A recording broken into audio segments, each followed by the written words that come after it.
রাজনৈতিক পট পরিবর্তনের পর আলোচনায় আসে নতুন ব্যাংক নোটের ডিজাইন। একসময় বাংলাদেশের ব্যাংক নোটে শোভা পেত দেশের প্রকৃতি, ঐতিহাসিক স্থাপনা ও জাতীয় নানা প্রতীক।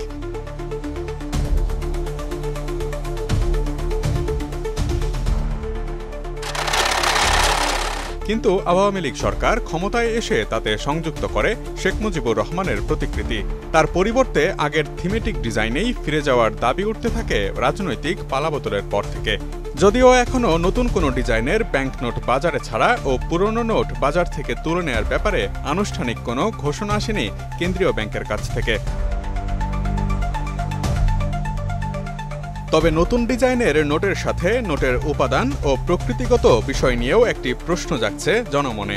কেন আধুনিক বিশ্বের মতো ক্ষয়িষ্ণু কাগজের নোটের পরিবর্তে দীর্ঘকালীন ব্যবহার উপযোগী পলিমার নোট তৈরি হয় না বাংলাদেশে? পলিমার ব্যাংক নোটের ইতিহাসের সাথে জেনে নেওয়া যাক তার উত্তর।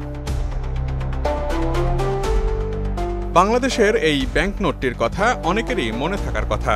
2000 সালে বাংলাদেশের বাজারে আসা 10 টাকার এই নোটটি ছিল বাংলাদেশের একমাত্র পলিমার নোট। তবে পরবর্তীকালে এটি আর বাজারে আসেনি। কাগজের নোটের চেয়ে বেশি টেকসই ও নিরাপদ ধরা হয় পলিমার নোটকে। মূলত জালিয়াতি বন্ধ করার জন্য এই ধারণা নিয়ে আসেন একদল গবেষক। 1966 সালে অস্ট্রেলিয়ান ডলার প্রবর্তনের 1 বছরের মধ্যেই $10 অসংখ্য জাল নোট দেশটির বাজারে চলে আসে। ফ্রান্সিস প্যাপওর্থ ও জেফ্রি মাটন এই জালিয়াতির মূল হোতা ছিলেন। প্রায় $8 লক্ষ জাল নোট বের হয় তাদের মাধ্যমে। জাল নোটের ছড়িয়ে পড়া ঠেকাতে তখন নেওয়া হয় একটি প্রকল্প।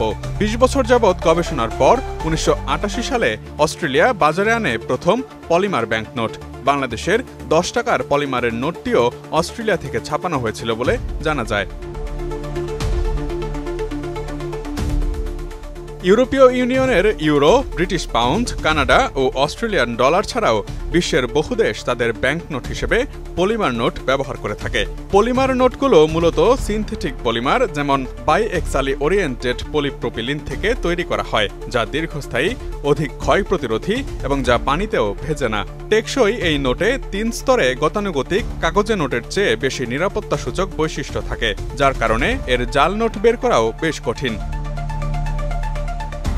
এত সুবিধা থাকলেও বাংলাদেশ কেন প্রচলিত কাগজের নোটগুলোকে পলিমার ব্যাংক নোটে রূপান্তর করছে না? পলিমার নোটে বেশ কিছু সুবিধার পাশাপাশি রয়েছে কিছু অসুবিধাও। তার মধ্যে রয়েছে তৈরির ব্যয় ও প্রযুক্তিগত আধুনিকায়ন, পরিবেশগত সুরক্ষার দিক ও ব্যবহারকারীদের নোট ভাঁজ করে রাখার প্রবণতা। পলিমার নোটে রূপান্তরের জন্য প্রাথমিক ব্যয় অনেক বেশি। এর জন্য মুদ্রণ সুবিধা, ভেন্ডিং মেশিন এবং এটিএমগুলো আপগ্রেড করতে হয়। উদাহরণস্বরূপ, যুক্তরাষ্ট্রে ভেন্ডিং মেশিন প্রতিস্থাপনের উচ্চ ব্যয়ের কারণে পলিমার নোট গ্রহণ করা হয়নি। পলিমার নোট প্রক্রিয়াকরণ, পুনর্ব্যবহার বা ধ্বংস করার জন্য বিশেষ সরঞ্জামের প্রয়োজন। অনেক দেশে এই ধরনের অবকাঠামোর অভাব থাকতে পারে, যার কারণে নোটগুলো মেয়াদ উত্তীর্ণ হবার পর তা পরিবেশের সাথে মিশতে গিয়ে প্রতিবন্ধকতা তৈরি করতে পারে।